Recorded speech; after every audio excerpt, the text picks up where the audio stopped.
Hello, everyone. Thank you for joining again for another episode of SEO Fight Club.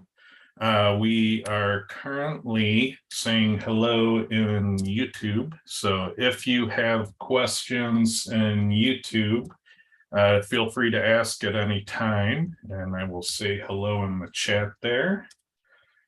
Excellent. And today we have a great show for you. We have a topic that was put together by our very own Lee Witcher. And so these tend to be the gems of the show because he puts a whole week of thought into them, and they tend to be quite thought-provoking. More polished.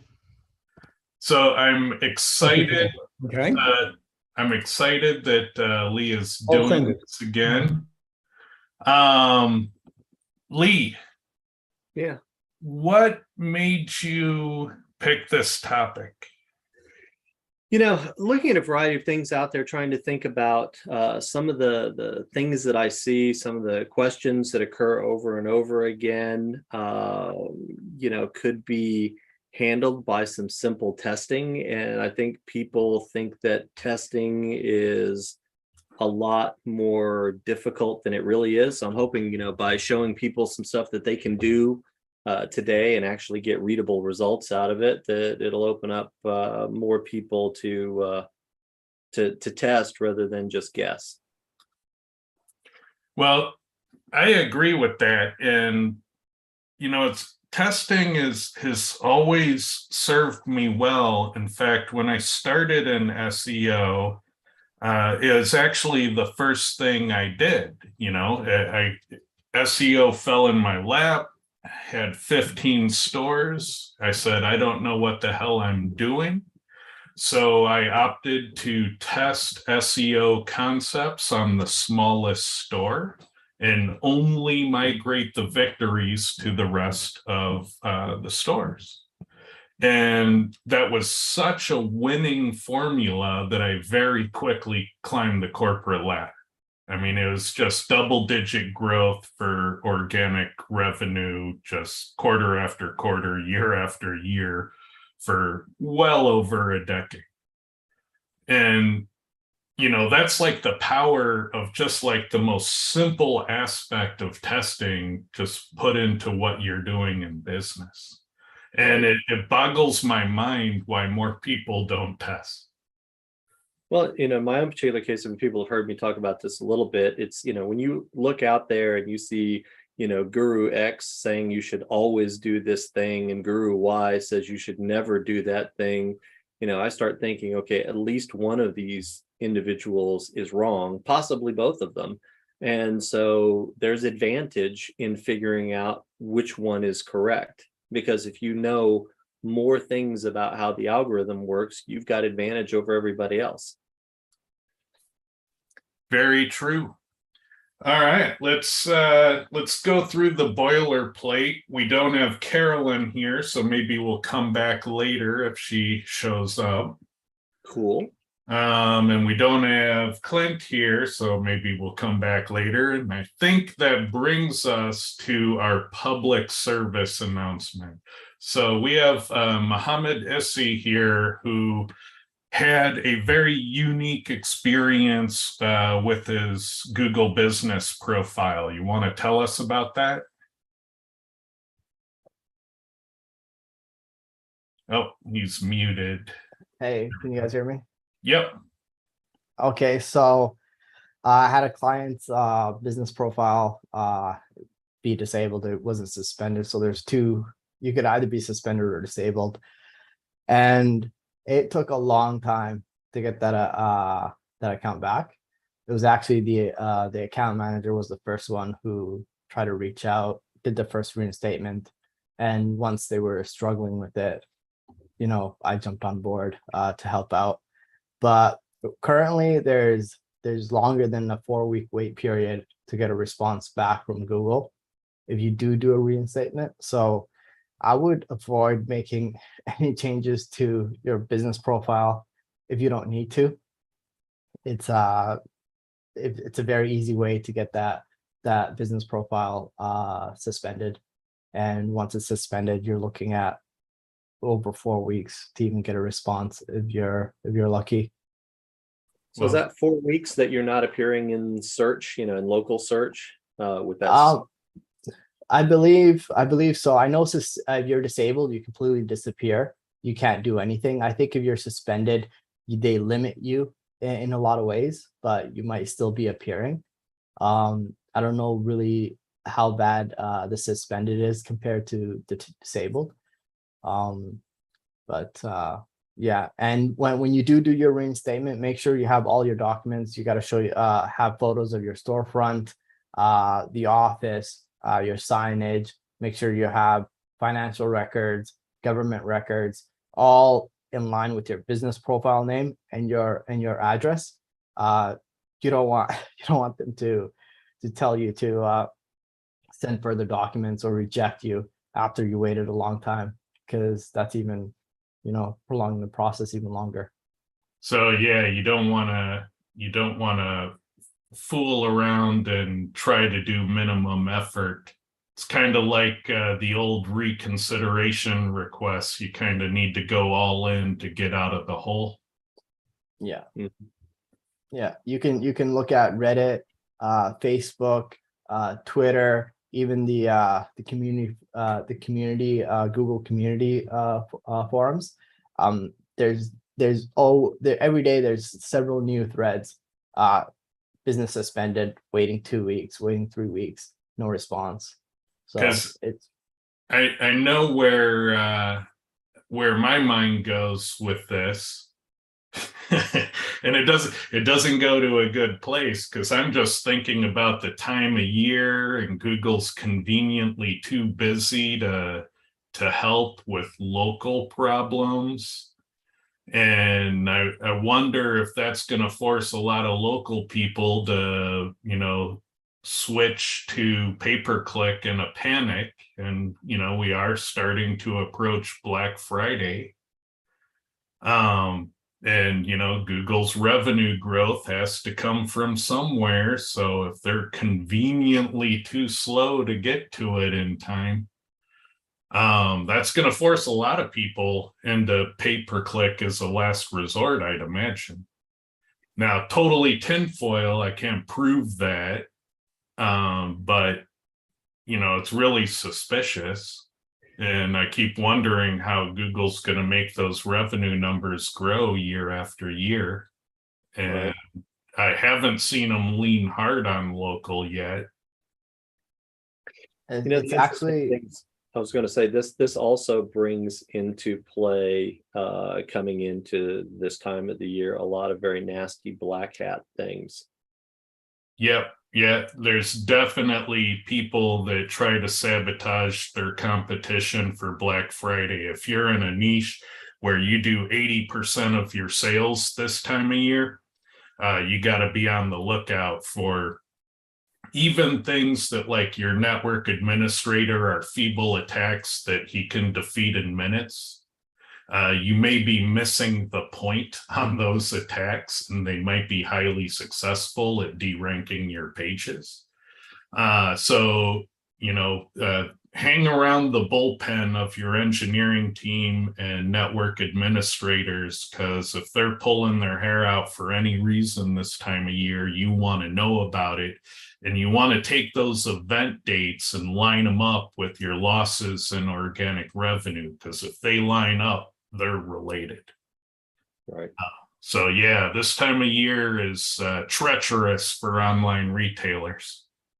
And it's not just the black hats and hackers. It might also be Google trying to make their numbers grow for the year.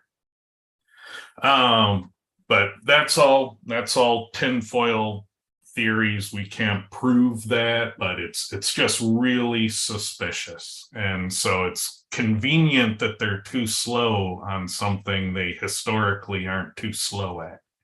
Right. I'll add one thing. If they do disable your GMV, they'll still take your ad payments to your GMV. Yeah, of course they will.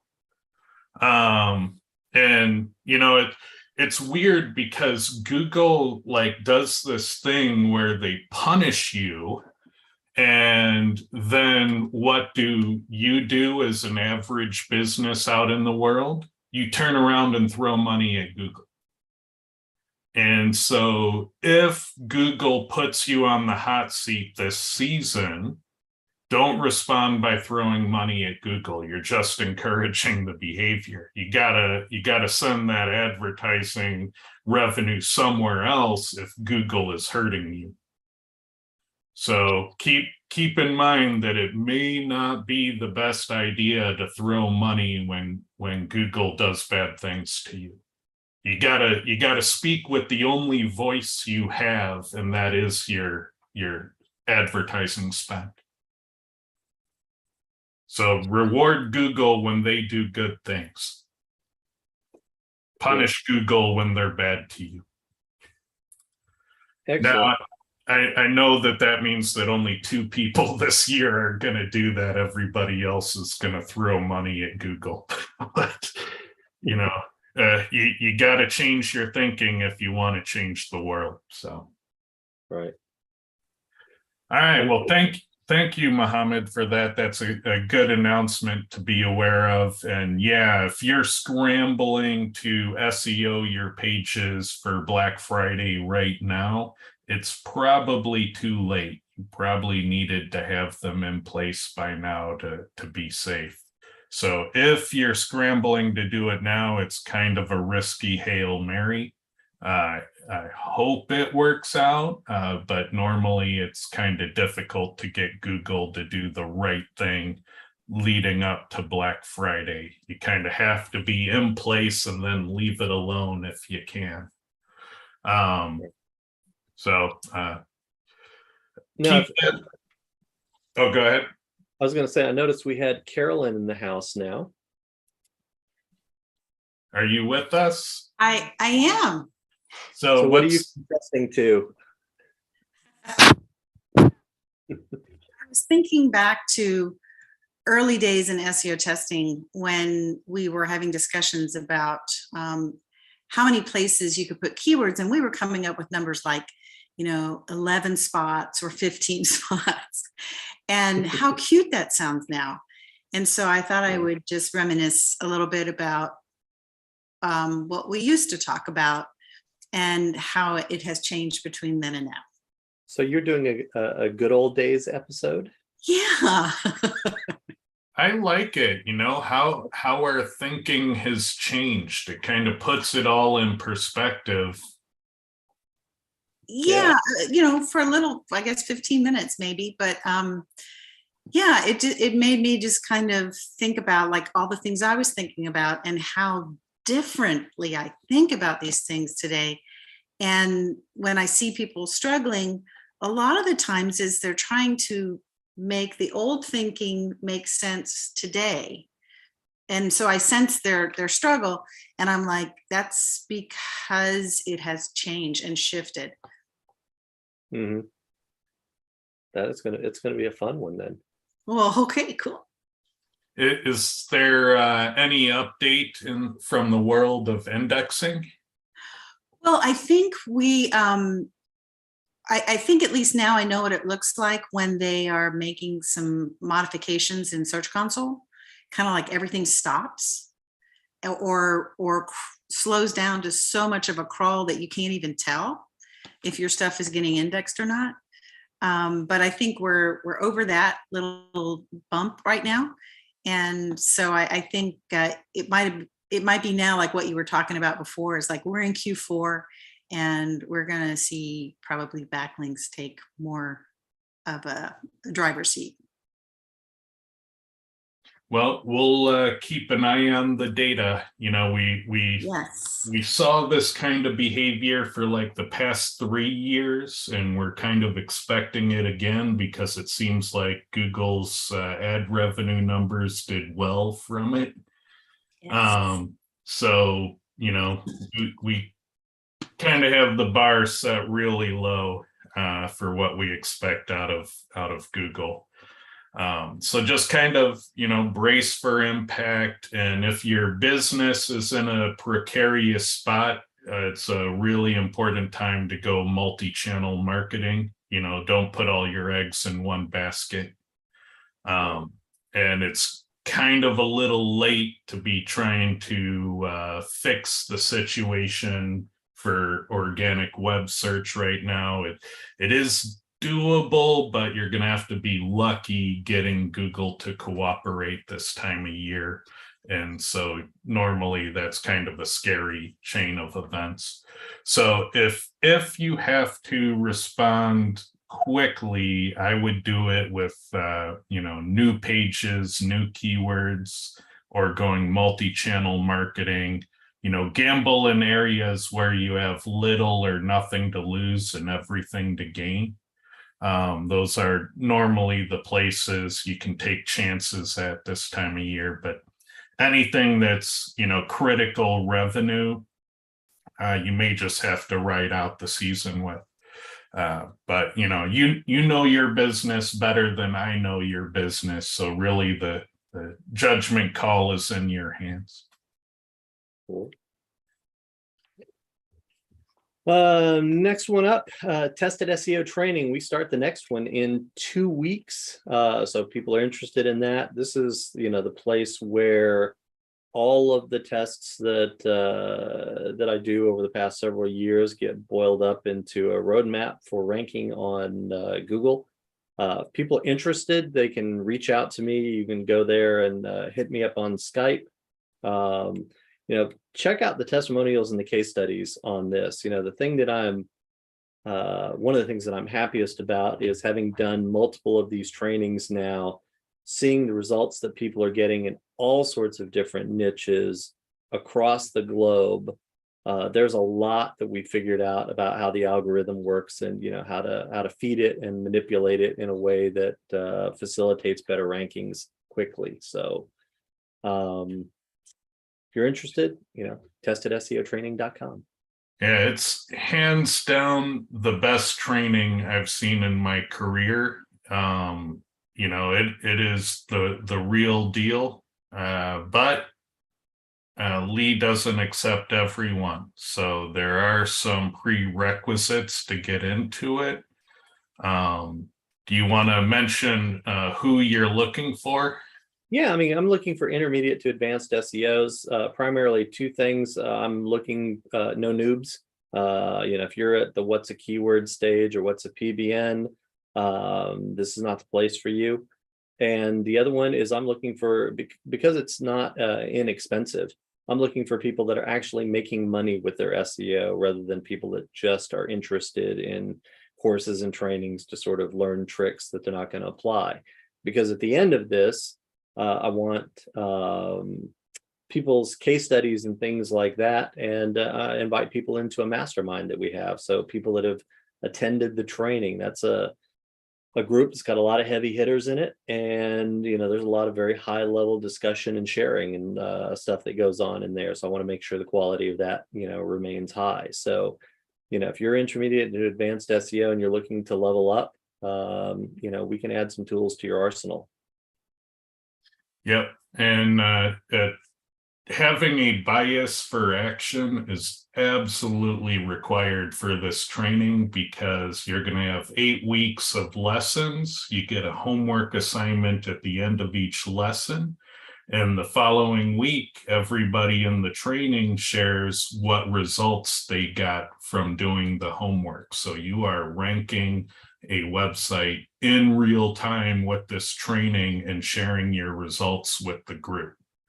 And so that kind of makes it unlike everything you've probably already done in this industry, because it's really the rubber meeting the road. And if you aren't willing to do the homework, you shouldn't even bother signing up. Yeah, it's one of the reasons why I call it a training rather than a course, because it's not something you consume, it's something that you do. And everybody's going to be doing it.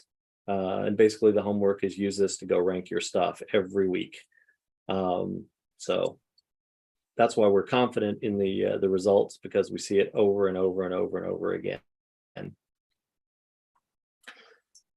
So I'm going to talk about a little bit about testing today. And the first thing I've trained a lot of testers. And I think it's probably the best way to learn SEO. If people are going to, how do you do this? How do you do that? The first thing I teach them how to do is to test. And the first hurdle that we run into is people think testing is a lot of, scary math. You start to see all of these terms like, conditional probabilities or p-values or statistical significance. And people go, well, that's way beyond my pay grade. I'm not a PhD. I can't do this stuff. And, it's interesting because, Ted, when you and I were talking, what was you saw this slide yesterday. Oh, what was your first reaction? It took me straight back to analytical geometry, and I was like, oh man, you're going to make me think. Like, a lot of us can do the math.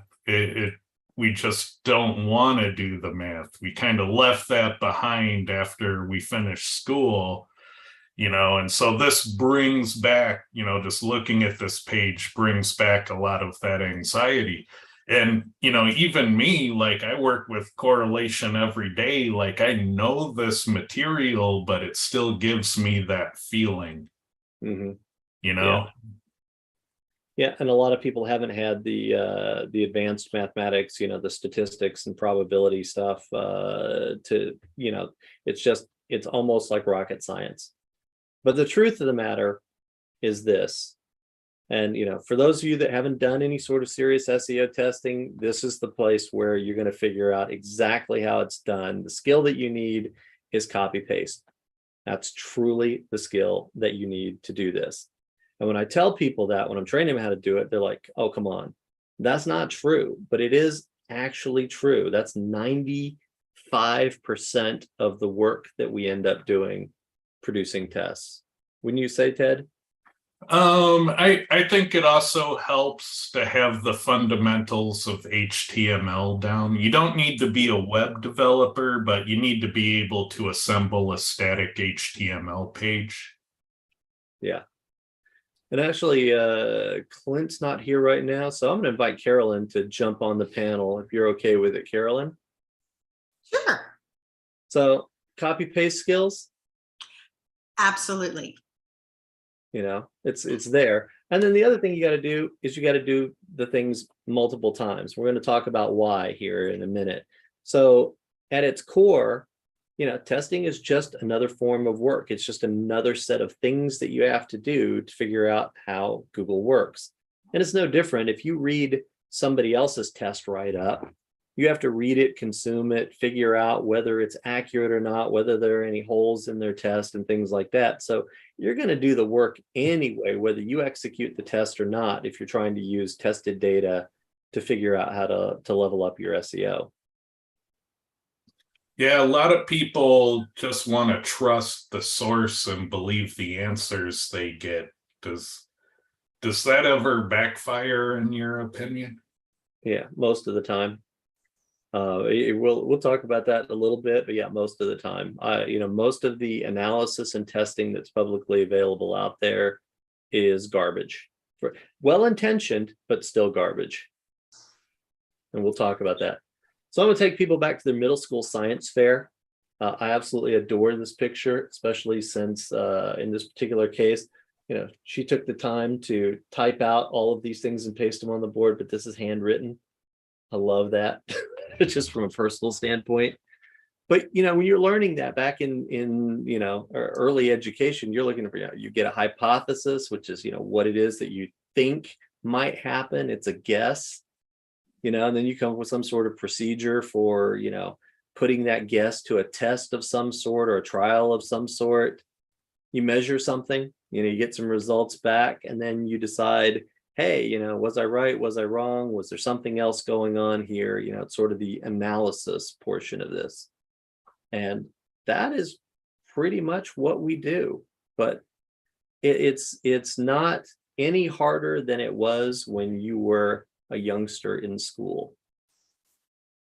Yeah, and I find that a lot of people in our industry will argue about the parts of this process that they probably shouldn't be arguing about a lot in general. Like Like I'll have people argue with me about the, number of keyword matches and div tags, going, that's a ridiculously high number. And I have to explain to them that it's a measurement fact. It's like the table is 3 feet tall. We can debate about whether or not that's a good height for a table, but we generally don't debate about the table being 3 feet tall. So, if we can measure and remeasure and verify and see the measurement, then that's a measurement fact, and that's just kind of a given thing. But we often have people saying, oh, well, your measurement fact that there are 236 more keyword mentions and divs for my keyword that I don't have, I disagree with that. And it's like, well, I can show you the competitor who's driving up that measurement, and we can go to their page and view source and count. Right. It's literally a measurement fact. Yeah. And yeah, I spend a ton of time just debating that part. And it is silly, it is silly because, the facts should be, easily established, but even sometimes we're so argumentative that it's hard to even get that down. So let's suppose that we had a hypothesis. I have a hypothesis that keyword in a strong tag is a ranking factor. Don't ask me why, it's just, I see this, I read it somewhere, I thought about it, Google bolds their stuff or puts their stuff in the SERP in a strong tag, it must be a ranking factor. So what we end up doing is this, we go create 2 pages, in this particular case, it's random alpha, and you can see the page on the left has got the keyword in it, page on the right has the keyword in the strong tag. We throw those up on a site, let Google rank them, and let the results come back and tell us, is it a ranking factor? And that's like the core of what I call laboratory testing, because these can be made up keywords, and obviously this text here is all made up, it's just gibberish. And that's it. We just throw up a little experiment and see how it goes. But there are a couple of problems with this. The first one, we can't tell if the result was random, because if these 2 pages are equal, if keyword in strong is not a factor, it still might rank above the other one because Google doesn't show ties. Websites, web pages that have the same score, if you will, it'll put them in an order, and it'll flip that order around from time to time. So we can't tell based on one of them. So you have to test this stuff multiple times. Thoughts on that? Well, I think there is some information you can glean from it, but maybe not the information you were testing for. Like, for example, you've confirmed that a keyword mention on page is in an index zone and can be ranked. So that's information. And you confirmed that a keyword in a strong tag is in an indexable zone and can be ranked. So you do glean some information, but it's really important to define what you're testing for. So a lot of people will test and they won't really specify what it is they're hoping to learn. And yeah, if you're hoping to learn, is the keyword in a strong tag a more powerful thing to do than just a plain keyword mention on the page? Yeah, there's problems. Yeah, exactly. So, we can't tell it. So you got to do this multiple times. The other problem here is that we can't tell the strength of the factor. Even if we did this test 10 times and all 10 times the keyword in the strong tag ranked above just the naked keyword, we don't know if it's a little strong or if it's incredibly powerful as a ranking factor. We just know that it's a ranking factor. And so ultimately there's 2 ways to figure that out. You either got to go test it in live SERPs, or you got to go test, a bunch of known ranking factors, in sort of these made up SERPs. So is a keyword in a strong tag, better than a keyword in an H2 tag, better than a, keyword in the title tag or whatever it happens to be, to sort of see where it falls in the hierarchy. Yeah, So I call that leaderboard testing, because usually the output is a leaderboard of different tests and they rank according to their relative strength. And then when you repeat the test, if you produce the same leaderboard order over and over, then you get confidence in the result. right. If only we had a software that created leaderboards. Yeah, we had that, and then problems happened, and now we don't have that. And I do want to bring something back. I'm trying to be creative about it. So hopefully someday that can come back. But yeah, we did lose a lot when indexing became very difficult. The problem with leaderboard testing and testing it, lots and lots of times to see if you get consistent results, is that oftentimes you find yourself needing to index 500 to 1,000 pages. Right. And that's really hard to do in the current Google climate. And so when you start getting high failure rate on your tests and control pages, because Google's shrinking the primary index and it's harder to get these things into the game to be measured, it's tricky. And so it's a multi-dimensional problem from the testing side.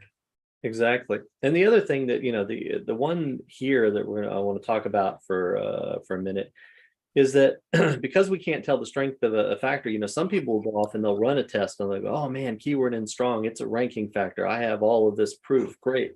Now I need to go put it on all of my pages on all of my sites. And because you don't know the strength of it, you don't know if that's worth doing. And this is where I love Ted's minimum viable SEO concept. Not everything that moves the needle is worth doing. It's so true. I had somebody approach me at one point in time and say, Ted, I found out this new technique. It works every time. If you tune every page on the site for the keyword you're trying to rank for on a target page, it'll help boost your target page. And I thought, well, I could imagine that probably works, because you end up having relevant authority passing through the site more to that page. That's a plausible thing. But then I thought, do I really need to test if that works? Because if I have to tune every page on a site, I'm not going to make any money. I can already rank individual pages all by themselves. I have the ability to do that. And if I have to tune, dozens of pages to get one to rank, I'm going to lose all my profit margin. Mm-hmm. So even though it might work, I can already tell it's not worth doing, because it'll kill my ability to make money. Right. So Clint, if I showed you this test data, are you going to go and put keyword in strong tag on all the pages on all your sites and all your client sites? Probably not. But I have tested data, sir. Yeah. You, sir, are a tester. Why? I am. I was one of the ones that tested this first, because remember, Kyle tested bold, and then HTML updated and WordPress switched to strong. So I tested strong against bold, and strong at the time won. And I think we retested it again, and we didn't get the same results. So yeah, but looking, if regardless of the factor, let's just say you went and you tested X, Y, and Z, I would go and put it on a couple of my sites to see, hey, does it work with the rest of the stuff that I did and create an increase, or is that not worthwhile of my time? The important thing that Clint said there that I just want to point out, and this is how I know Clint is a hardcore tester. He said he retested it and confessed that he didn't get the same outcome. Like, that is a very telling statement that testers key in on and pick up on. And you don't hear that a lot in the blogosphere about people talking about SEO. They don't tell you about, the time they retested their claims and it didn't work out. You won't find that on those blog posts. And so that type of language is, you expect to see it in a place where somebody is working with testing and data, and it's miraculously absent everywhere else. Mhm. Yeah, so let's talk a little bit about the volatility piece, because we said we have to test this multiple times. So, active SERP's not a stable test lab because there's a lot of moving parts. And, one of the first things is if we don't do anything to our page, our competitors are doing things to their page. They're building links or, redesigning their site, or whatever it happens to be. So they're changing their pages and moving up or down, ahead of us or behind us. So we can move up and down in the SERP just because of what our competitors are doing, even if we're not doing a damn thing. Another thing, you've got Google updates, not just the major ones, but there are hundreds of them a year. And as they tweak certain things, sites in our SERP can move up or down based on how they, tweak the algorithms. And then there's other random volatility we see. And one of my favorite things to look at, Ted, is your volatility tool. You can look at it. Now, this is two outputs. This is for Best Mattress. One was done in July, one was done over the weekend. And you can see all these little bars here. In a 2-minute period, you've got ranking volatility like this. So if I said, oh, my site moved, I did this thing and my site moved from 25 to 21, well, that's happening like right in here. That stuff's going on in here. So it might just be randomness there. It might just be what's going on in the SERP rather than anything that I did or didn't do. Yeah, and in these charts you're looking at, they show the samples of the ranking data. Those are actually little teeny tiny bar charts. And the dividing line between the green and the red is the most common rank position.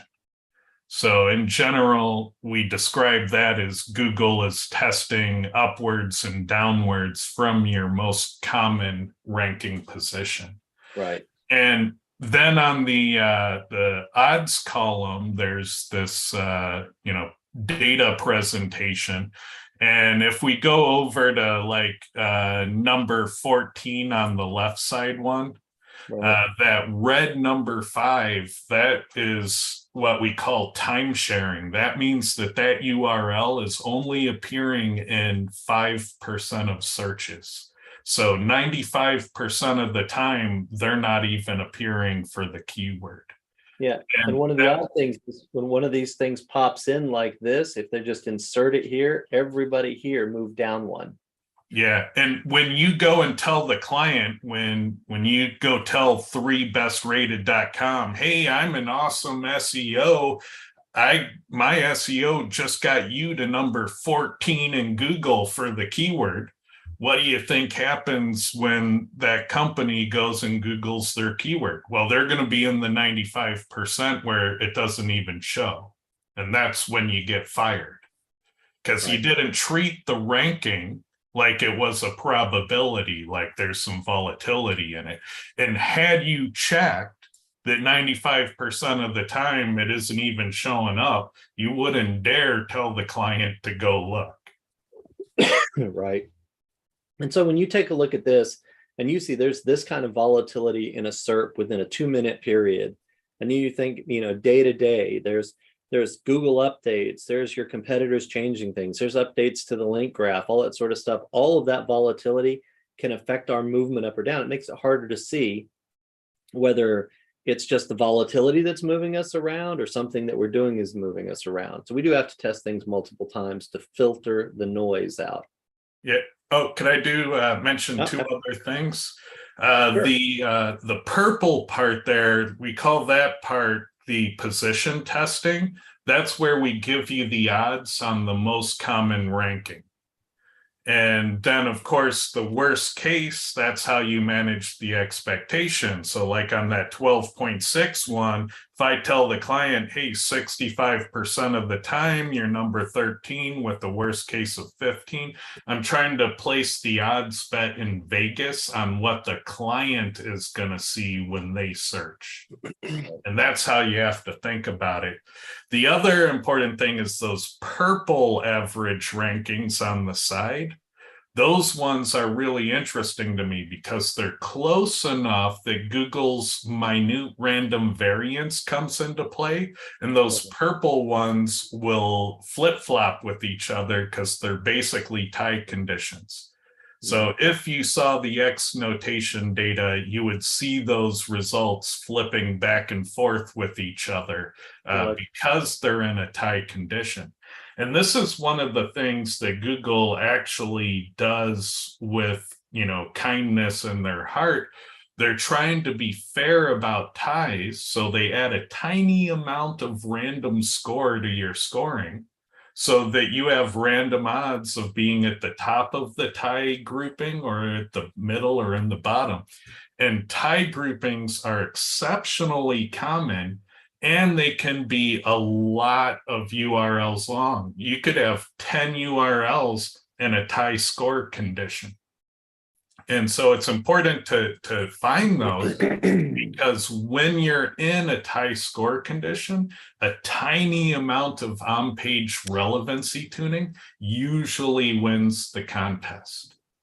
And so when I see those purple ones, it's like, okay, we can get a quick win right there. Cool.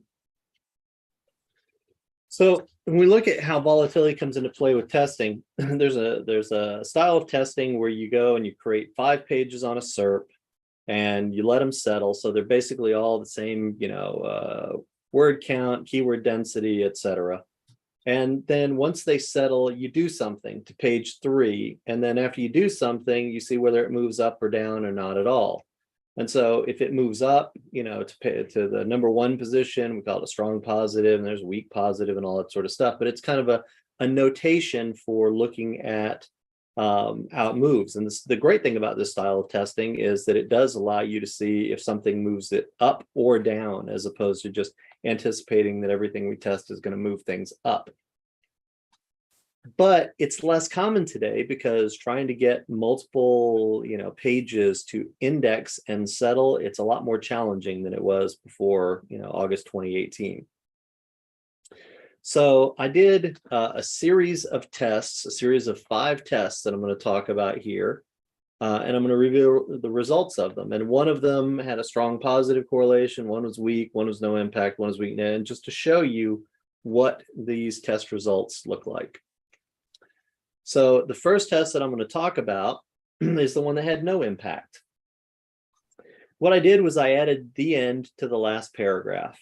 So, you have your page to settle. I go into page 3. I add the words the end to the very end of the last paragraph.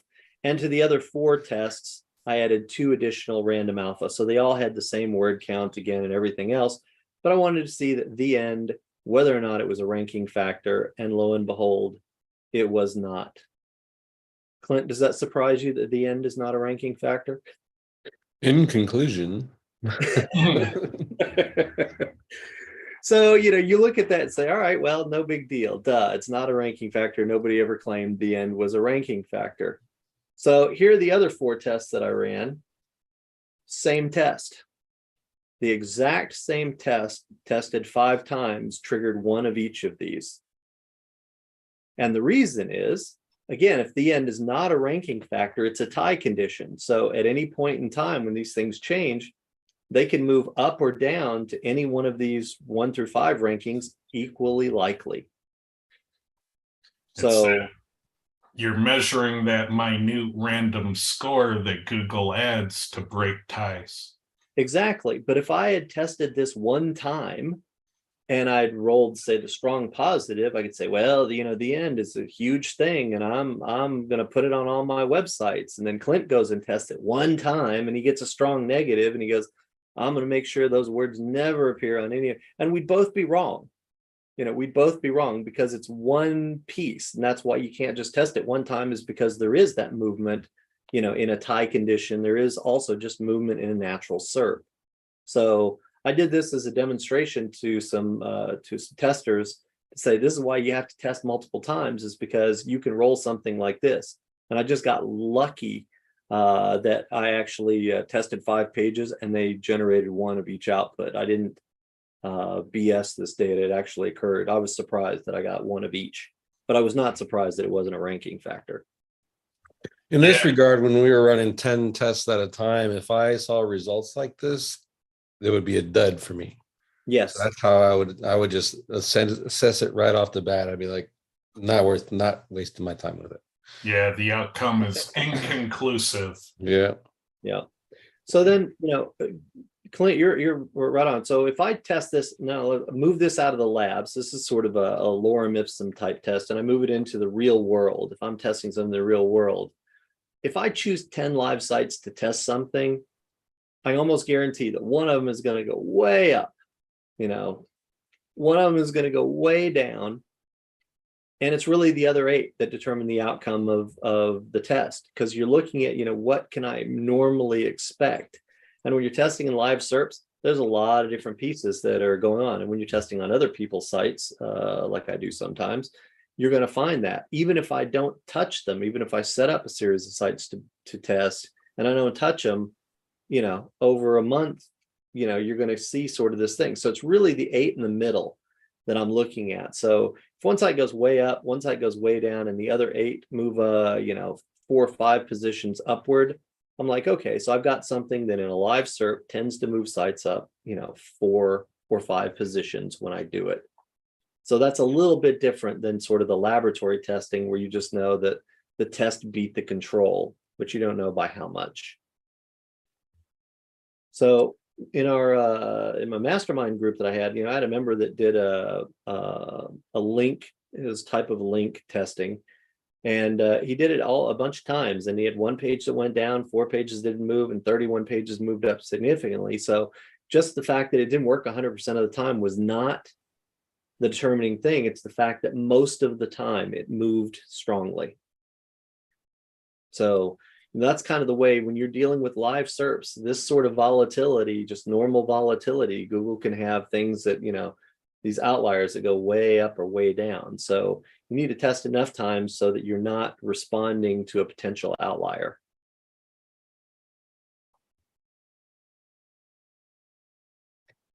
So number one thing that I see that people screw up on is not running them multiple times. They'll say, I did this thing, I did it once, I measured it against a control and it won. And I'm like, that's great.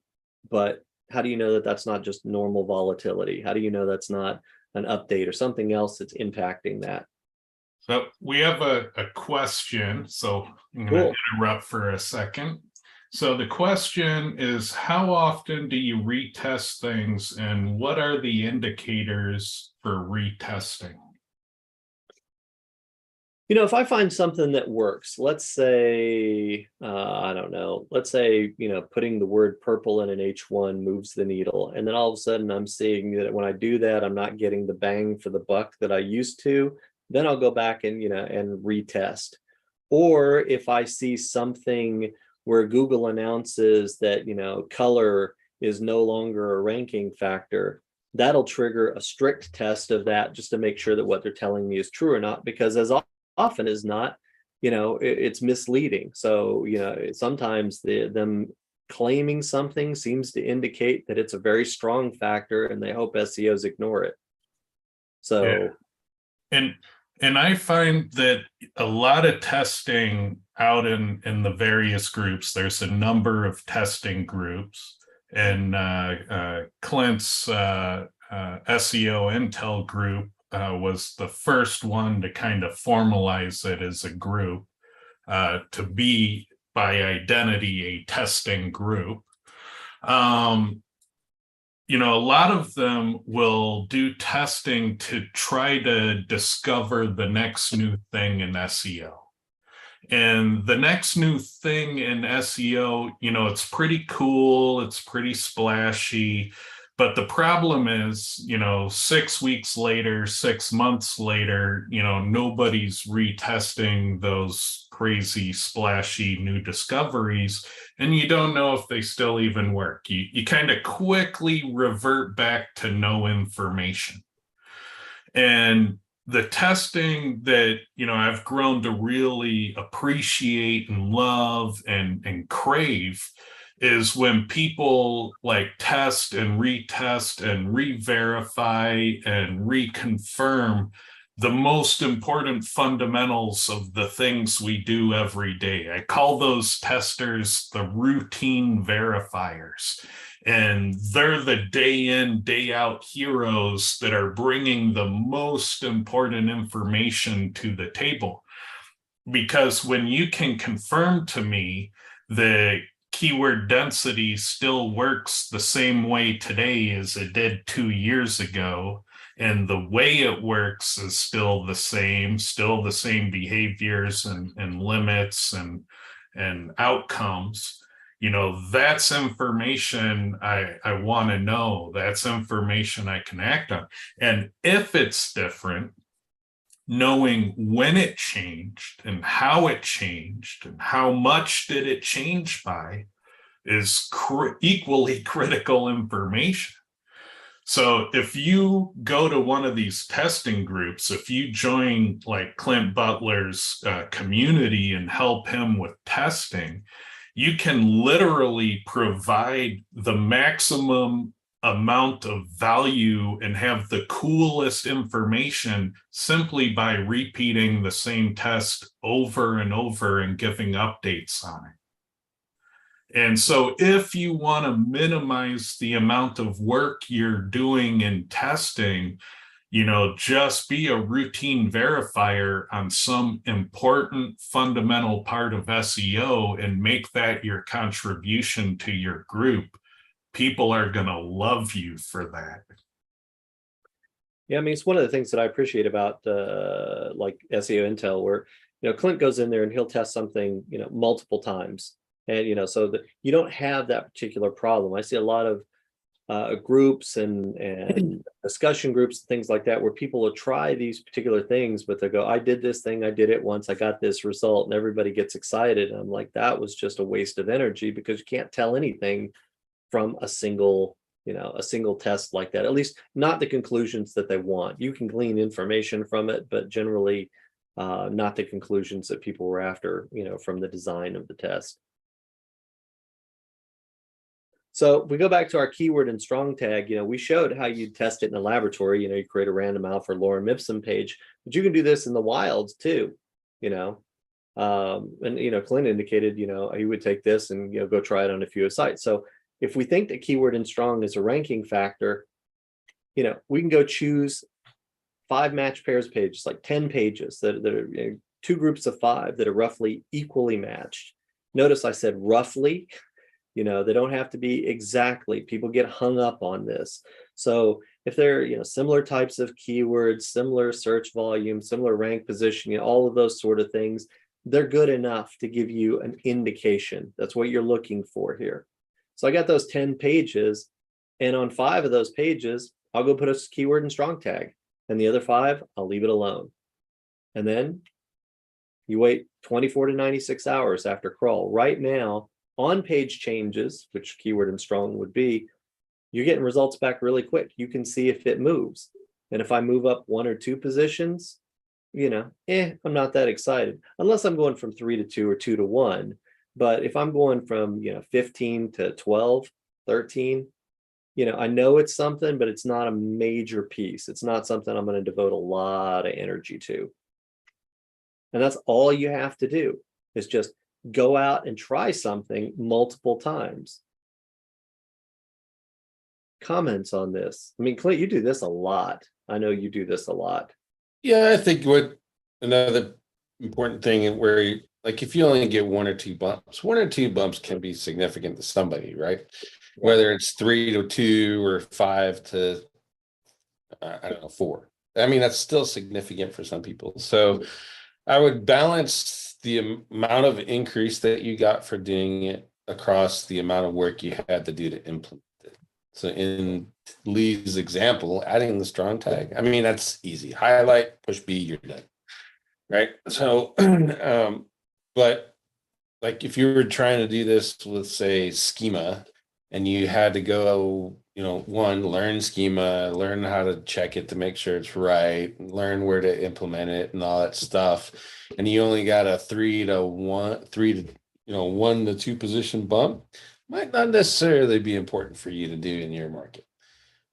So I think that's where a lot of this actually comes together, where a lot of people are lacking. What is it? Problem solving skills?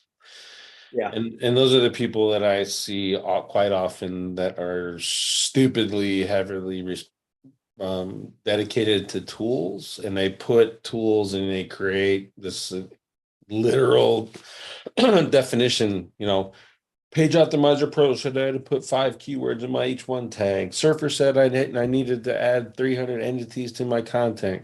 Cora said I needed to add 5,000 images. This is all these things I don't know how to do all this stuff. That's where that problem solving stuff all kicks in, because you've tested these things and you can read those reports and go, yeah, that looks cool, but I'm not going to do that because it's not worth my time. Right. And that's one of the advantages of, going through and doing a lot of the testing. So now for people that are watching, I have 5 scary tests that I would like for you to do. If you really want to jump into some of this stuff, these are things that people argue about the most, that I see the most, and this is where you get the most benefit in a hurry. Test number 1, keyword density. I love this because Google has SEOs afraid of this. Over optimization, penalties, deaths, those sort of things. You got to see for yourself. So the first thing you do is you find out what's happening on page 1 for your desired keyword. In this particular case, the table over to the right, these were 3 keywords. I pulled this off of Core Report. This is the clean keyword density for people ranking 1 through 10 for a locksmith keyword, an air purifier keyword, a mesothelioma keyword. And I just find who's got the most on page 1. And then you just add keywords and variants to your page in the direction of that and see what happens. Take a few pages, do it on it. Wait a few, 1 to 4 days just after it gets crawled, see how you move. The beautiful thing about things like on page is if you move down, you can always reverse what you're doing. And then, go figure out, why it moved down. Is it that it's a negative thing, or is it there's something else going on here? So thoughts on keyword density tests? If you are testing on live sites, I think if you move up, generally you can call it a win fairly quickly, 24 to 48 hours. But if you move down, you kind of have to wait a bit longer. So I like to tell people that downward movement, you tend to have to wait about 10 days to officially call because of Google Dance. Depending how much you changed on page, Google can throw their hands up and say, I'm not sure my previous understanding is still true. I need to reprocess everything. And when they do that, they drop you down in the rankings while they retabulate their understanding. And then usually you pop back in where you were or better. And in the testing side of things, when we see a Google Dance get triggered and we fall, out of the top 200, that's usually when we start throwing high fives around because we know what's coming. Yeah. But in the client SEO world, that's usually when the CEO of the company starts waving a finger in your face and screaming, what the hell did you do? And so you got to be careful to maybe not test on client pages unless there's an understanding there that they know there can be Google Dance and they need to be patient, and that in a worst case, you can undo it. So you got to kind of manage that a bit. The other thing with keyword density is it's really easy to test how far can you push keyword density and get your test page to appear in search? Like, that's a great, easy test. If you're trying to reproduce the leaderboards that I used to do, where you get Google to sort them in descending order, it's a little bit more tricky because Google is picking the passage off of the page to show in the search results summary. And depending upon the passage shown on the page, it can affect the ranking of your test cases. And so in modern keyword density testing, that split testing Google does with the search results summary text can mess up the test. And there are ways to control for it, but you have to do things like the ordinal list headings to force the summary text so Google isn't picking passages. And so there's a few extra steps if you want to do the leaderboard where you see Google sort by keyword density. But, you know, for most SEOs, if you just take, you know, a handful of pages on a site, bump it up and see what happens to those pages, you can get a good feeling for, you know, what you can and can't do with keyword density. You know, it's not rocket science. Just, you know, go and insert them onto a page and just measure what happens. Another one that I like, title tag length. You know, the industry has us scared to go out beyond the ellipsis. You'll see, you know, plugins that tell you not to. You know, I just Googled this over the weekend. I thought it was funny because this one's like the snippet 50 to 70 characters. Down here it's, you know, 60 to, you know, whatever character. You know, it's all this sort of stuff. And then you got right here, Google says there's no limit on title tag length. So you get all these warnings from SEOs, from plugins, hell, even Bing Webmaster Tools. If you go out beyond the ellipsis, they'll tell you, you know what, it's a little long, you know, and so people think, oh, I better cut back on that. But there's been a lot of tests that have been published that have shown that Google uses the whole title tag, and Google says it too. So, you know, I'm encouraging people, hey, step out beyond the ellipsis a little bit and just see what happens. Thoughts? I was doing some research on accessibility, and there's an accessibility reason that Google picked that length to display. And I saved that stupid page somewhere, and I don't know where it went. But there's actually like a reason specific that they picked. I think was it 66 pixels or some madness, Right. or 66 characters. So from a usability factor, that's why they have that number. But I'm with you. I mean, I've seen sites with two words in there, and I've seen sites with like 2 paragraphs in there, and both of them showed. The only thing you have to just know and accept again is the ellipsis shows up in your title tags, or Google doesn't even use your title tags anyway. So. Right. And there may be reasons for like conversion or something like that. You want to, you know, structure it a particular way, but people seem to be terrified of, you know, SEO hell if they step out beyond the ellipsis. And again, these are fairly easy, you know, tests to pull off. Just adjust some title tags, get it recrawled, see what happens. And really, I think that just probably came from tools needed some kind of standard for that. And that ellipsis and not triggering it just seemed like an easy one. And somehow everyone just took that as you're not allowed to do that. So, Yep. Accordions. I love this question. It shows up over and over again. Should I use an accordion? You know, is it cloaking? Does Google read it? Does it? This is the easiest thing to, you know, it's not hard to stick an accordion on your page and figure out whether it works or not. And yes, it works, you know, so, and there's a lot of legitimate reasons for doing that. There's a lot of SEO reasons for doing that, but people seem to be terrified of the accordion. Is it hidden content? Is it cloaking? Am I going to Google hell for doing this? There was a lot of white hat talk about this when this was popular. I don't know, what was it, like a year? It was pre-COVID, and it was The party line was anything in tags, carousels, and accordions. If they couldn't see it when they first opened the page, that was hidden content, ergo not counted. And this is a great test to just kind of prove how many people are full of shit. So which side of this one are you on, Clint? I'm not sure. Yeah.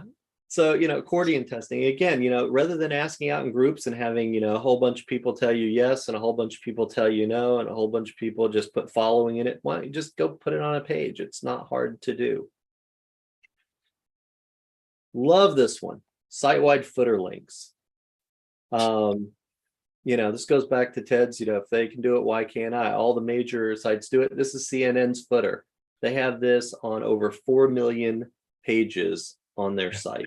Look at all those exact match footer links. I made a 20-year career out of playing with exact match footer links on high page rank websites, and it worked great. I never had issues for like almost 2 decades.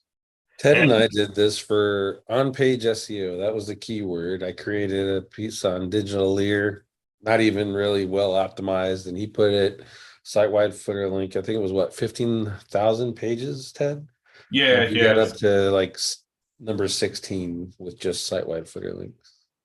And it was all 100% exact match. I didn't even vary the anchor text. Yeah. Well, you should have gotten penalized if I everything else that's out there. This is a no. You don't want to do this because Yeah, but I don't follow the blogosphere. I follow the data. And so I'm on a different road. So that's another thing that people are afraid to test. And then the last one, if you really want to understand, Google and free yourself up a lot, rank a lorem ipsum page. I love doing this sort of thing with people, and you can do it. You can do it with a YouTube video. You can do it, a lot of different things. If you want to understand how Google actually processes a page and its content, you'll do this.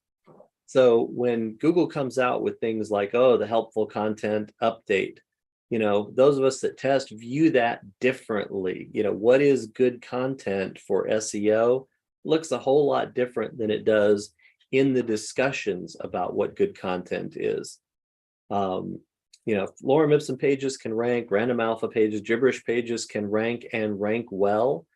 That's telling you something about how the algorithm processes pages. Now, Ted reminded me to put the Surgeon General's warning on this.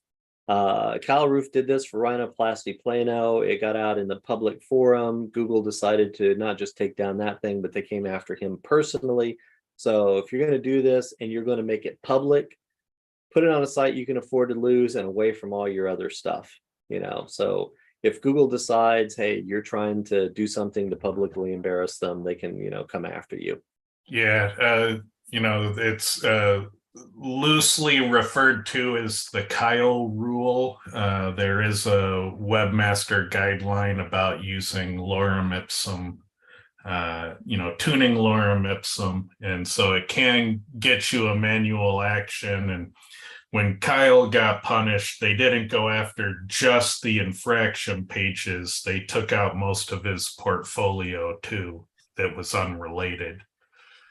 So yeah, this one, there is a risk, but I'll also say at the same time, Kyle didn't stop. He made more lorem ipsum tuned pages, and many of those are still ranking #1 in Google. Even after the helpful content update, apparently its helpful content got punished all the way to #1.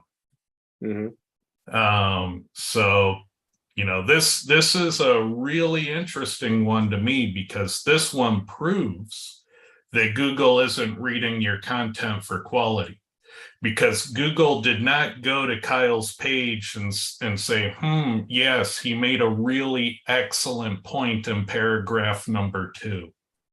Mm-hmm. That's not how it works. Exactly. So, I always go back to testing is the best way to learn SEO, what impacts rankings. And, so you've got a choice, out there. You can either start to, listen to these ideas and go test them for yourself to see, one, do they work, and who should you be listening to?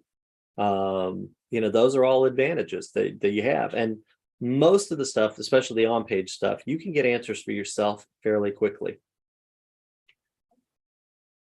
People say, I don't have time to test. I'm going to call BS on this one, because you got time to implement the BS that you read online. You go read, this course, this guru, or whatever else, and you go put it on, and, maybe it works, maybe it doesn't, maybe it partially works or works some of the time. You do that, but you don't have time to test. You're doing work right now. It's just you doing the correct work. That skyscraper article you wrote on what works in SEO and what doesn't work in SEO that you did no testing for. Mm-hmm. You had time for that skyscraper. Yeah. You also have time people have time to dive in over and over trying to figure out what's wrong with their website. I'm stuck at position 15. I've done everything. Well, you haven't done everything. If you're stuck at position 15, there's something else. Why don't you just come up with an idea about what it might be and test it, and then you'd understand some of the things that might lead you to being stuck or doing things that are inefficient. Now that's number 2 is a little bit hard to do, because what you're saying there is you need to imagine what the lever is that you're not pulling. Mm-hmm. And so SEOs oftentimes they have a palette of tricks. They have the known levers they know they can pull, but it's really hard to think of the thing that you haven't thought of yet. So there's often a failure of imagination that leaves you stuck, and you have to really find, tools or people with experience that can help you imagine the levers you're not thinking about. That's true, but at a minimum, I would argue that, if you're stuck, one or more of your assumptions about how SEO works is incorrect. Yes. So, something that you think is true, either is not true or doesn't work the way that you think it does. And the fact that you can't imagine that there's those possibilities out there, that failure of imagination is part of the problem. Right. And then Clint's favorite, you have time to fight with other SEOs about what you think works. Clint loves that. Oh yeah. If you're in SEO Signals Live talking your shit all day long, you got time for testing. Yes. So here's a little pro tip. Testers share with other testers. I think it was here on Fight Club maybe 2 years ago. We were doing an episode. We had a bunch of testers on talking about, testing and different tests that we'd run. And Ted asked the question, what percentage of your tests do you publish? One person, I publish 80%, 150, 120. And I said, I publish less than 5% of my tests. And there was a lot of backlash, from that. People were like, why don't you publish all the stuff that you do? Well, you know what? Sometimes figuring out how Google utilizes, CTR exactly in their algorithm takes 6 months, and nobody wants to pay you for 6 months of your time. Clint's been doing link building stuff for, forever in 3 days. You think he's just going to vomit out, here's the secret to link building because somebody asked the question, why, how do links work, or what's the best way to build links? No. So, tested information is valuable, and testers share that shit with other testers because we know that it's been tested. We know that it's been proven out in the field, and we're honest about it. Clint did it earlier. I tested strong versus bold and it kicked ass. Then sometime later, I went and tested again. It didn't do that. Testers tell each other that. We're like, this failed, or this, I haven't found it that way. I tested it and I couldn't get it to work. How did you test yours differently than I tested mine? We're trying to figure out what works out there. And, so testers do share with other testers. And they don't divulge their best findings in public forums. So if you're out there, they're good places to get information and ask questions and things like that. But you got mostly a diversity of opinions, and the people that really know, generally speaking, don't divulge that in a public forum. So just be aware of that. And most of the public tests we see are well-intentioned but severely flawed. We talked about that earlier on here. A lot of people They intend to do well. They set stuff up. They just don't test it the right way or often enough. Or they look at the conclusions and say, therefore, you know, the earth is flat. And I'm like, wait a minute now. There's a lot of other explanations that could go on here. You know, they don't think that through or get other testers to poke at it. I would argue also that if you're looking at testing, don't take that last one as a reason not to test, because anyone and their dog can sit there and war game your test and think up of 1,000 reasons why your test is wrong. I mean, they have practice every day doing it to their own personal lives on social media, so they're going to be great at it doing it on your tests. So don't necessarily, oh, I just did this test wrong. You mean you've tested it one way, and now you have these other counter arguments to give you another set of tests that you can do to apply that other information. So I wouldn't take that last one as a as a negative. And just, I mean, even the tests that I do, I'm sure tests that Lee and Ted do, each of us could destroy the conclusions of them by making up or thinking up of counter arguments to why that test result happened that way. Yeah, and the other thing is we're practicing basic scientific method. So if I'm doing an experiment and growing things in petri dishes, you are not entitled to handle my petri dishes. My only requirement for it to be proper science is to tell you how I conducted the experiment and what I saw, and to make sure that you have the information that you can then go try it for yourself. Yep. And that is the agreement is, you know, I share my information on what I did and how I did it, and you're supposed to do peer review and try it and share the results you got too. There is no tester who is going to put up with your crap trying to satisfy your bar of proof, because your bar of proof is lazy and slackerish, and you contribute nothing and you have no data for your arguments. So if you want to prove me wrong, prove me with some data. Mm-hmm. But if you just want to say that I didn't jump high enough with my testing standards to meet your needs, well, you know, you can go jump in a lake. Goodbye. Yeah, go do it yourself. You know, Yeah. and that's the thing. But again, you know, the point of this is that people can go and execute these things for themselves and start to develop their own body of knowledge to see, you know, what's true and what isn't true. Does Google operate like, you know, this person said, or that post said, or that article or video said? You know, you can go and see if that's true and whether or not you want to incorporate that into your own SEO processes. Because, you know, we see this is my favorite thing. I took this from you, Ted. Yeah. We were talking in a group the other day about some of this stuff, and Ted pulled these 4 off. And these are published articles that tell you that, you know, it's confirmed that keyword stuffing is a negative ranking factor. It's confirmed Core Web Vitals are a ranking factor. No follow links are definitely not a ranking factor. Schema is definitely not a ranking factor. And we just smile when we see this stuff. Yeah. Tell all of your competitors this is a great study to share to everyone you compete against. Because we know we're moving the needle with these things, or, you know, avoiding the trap of, you know, like Core Web Vitals and stuff like that. It's still not there. But people have spent months and, you know, just ungodly sums of money trying to make, you know, their site match up to this metric, which doesn't do shit. Yeah, if I can get my competitors following this advice, man, they're gonna spend a fortune. They're gonna be afraid to use their keywords.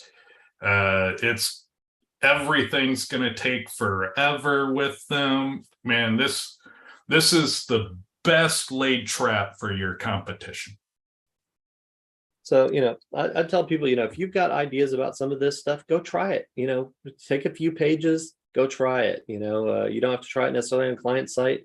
Everybody's got blogs that they've put up. You know, you can take your page that's, you know, ranking number 45 and add the keyword a few more times. You know, expand your title tag a little bit. You know, add an accordion, do whatever it is, and see what happens.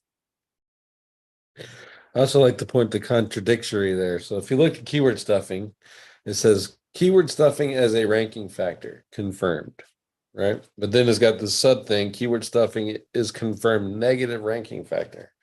Yep. No follow links are not a Google ranking factor. Definitely not.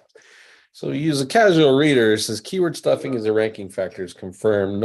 No follow links are not a ranking factor. Definitely not, meaning that the statement and the result in the visualization are contradictory to each other. So it's saying that their verdict that no follow links are a ranking factor.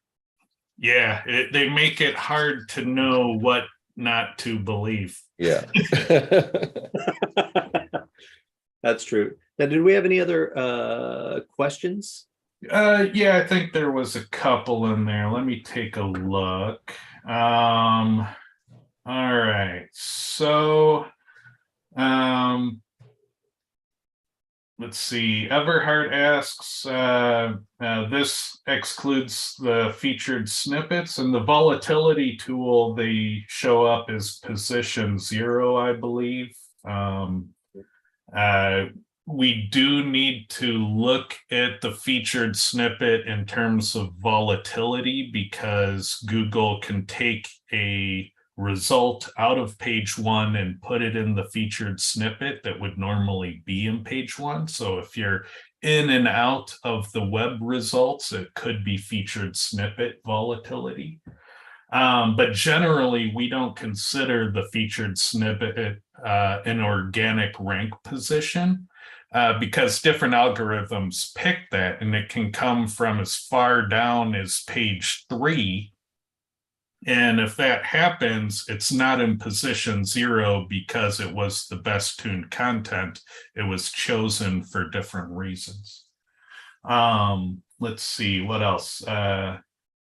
Is that why SEOs answer differently for everything? I think that was related to the random outcomes you can get in testing if you have tiebreaker conditions. And yeah, you know, there's never going to be exactly the same testing outcomes. Like what we find when we test keyword density is we'll get partial confirmations most of the time. Like when I get my test perfectly dialed in, it shows Google sorting the test cases by keyword density in descending order. Somebody else will repeat the test and miss some aspect of controlling the variables. And they'll find that, oh, I didn't get the same sort order, but I did find I could get pages with ridiculously high keyword density to rank. And, you know, we call that a partial confirmation, not a complete confirmation. And so that happens. And in science, that happens. You know, different scientists test different things. And, you know, if they largely agree on aspects, then it becomes what Neil deGrasse Tyson calls an objective truth. You know, we test it to a point where we feel we no longer need to test it. We can kind of predict the outcome going forward. And we do the same thing. You know, we have the same kind of standards. Let's see.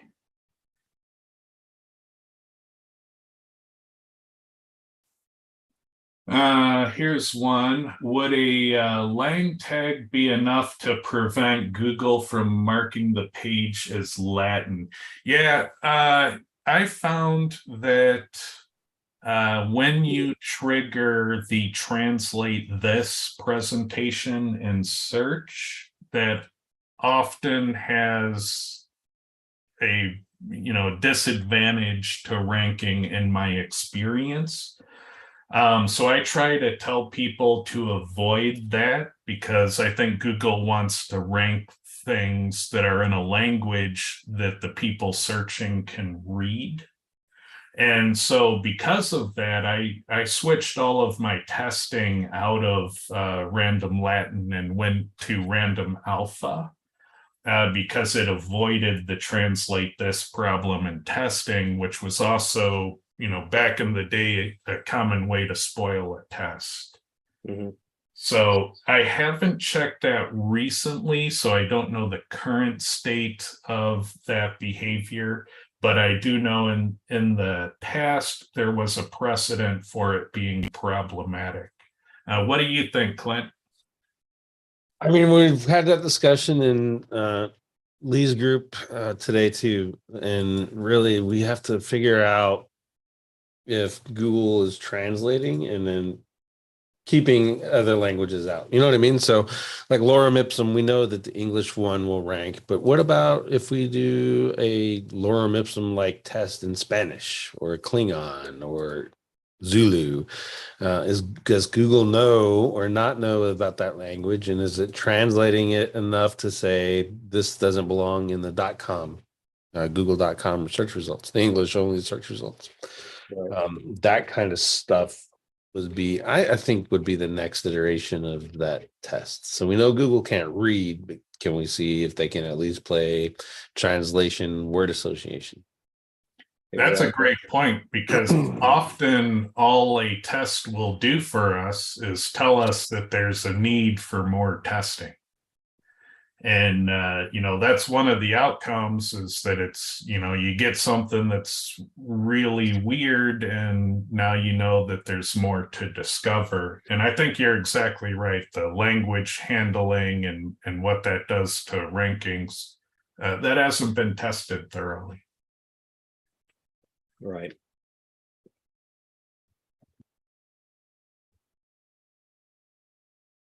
Let's see. Everhard asks, since lorem ipsum can be identified, should we use random alpha? Technically, Kyle's lorem ipsum pages still rank, so it doesn't knock you out of being #1 on Google. I just think it's suboptimal. So he had to kind of overperform to compensate for any potential handicap being the incorrect language causes, but it's not insurmountable. You can overcome it. Yeah, I think that I switched to random alpha from doing lorem, because if I went and produced 10 pages of lorem ipsum, sometimes the all 10 were fine, sometimes 1, 2, or 3 of them would trigger the translate this page error, and whatever those 3 were, they would be underneath the ones that didn't trigger it. So since random alpha did not trigger any, it hasn't yet translate this page, I said I'll just eliminate that from the testing. But I would imagine that Kyle's stuff doesn't trigger the translate this for a couple of reasons. One is he actually includes some legitimate English words in those sites, which may have the, tip it over to, oh yeah, it's definitely English, even though it's got lorem in there as well. I just switched because of indexing. Lorem was getting harder and harder to index, and random alpha seemed easier. So gibberish, kind of, in Latin. Google is, I don't know, for lack of a better term, picking it up and saying, no, I don't want to index this, but pure straight garbage in random alpha. It was like, yep, that's good, and we're going to index that. So It was fresh why I garbage. switched. Yeah, it was fresh garbage. So I think that's it on the questions. So if there aren't any more questions, we will call it there. So Clint, do you want to make any announcements for speaking engagements coming up? We just got Rockstars November 9th through the 12th in Dallas, Texas. It'll be the Embassy Suites by Love Field. So looking forward to that. Some of the speakers include Lee, Elizabeth Samuels, Mike Murillo, Brock Misner, and a whole bunch of others. So yeah, Craig Campbell. Yep, got Craig to come. And where can people learn more about that event? SEOrockstars.com/2022, I think, is the URL that Dory set up. Nice. So yeah, that should be a really good one. My guess is that because of the pandemic, a lot of the speakers have just, massive stash of secrets to share. So I think this is probably going to be informationally one of the best ones ever. Yeah, my personal plan is to keep buying Clint drinks until he spills all his link building tactics. Yeah, and that's really where the gems are found, are at the bar at SEO Rockstars when people start talking shop. That's definitely one of the coolest places to be. And if you like shooting, I think VIP day, from what I understand, Dory is planning on taking everyone to a range. There you go. Some high power rifling. Guns, bullets, and booze. What could go wrong? What could go wrong? Right? It's a test. All right. Well, with that, we'll call it a show. I want to thank everyone for joining us, and we'll see you next week on Tuesday back at our normal time, Tuesday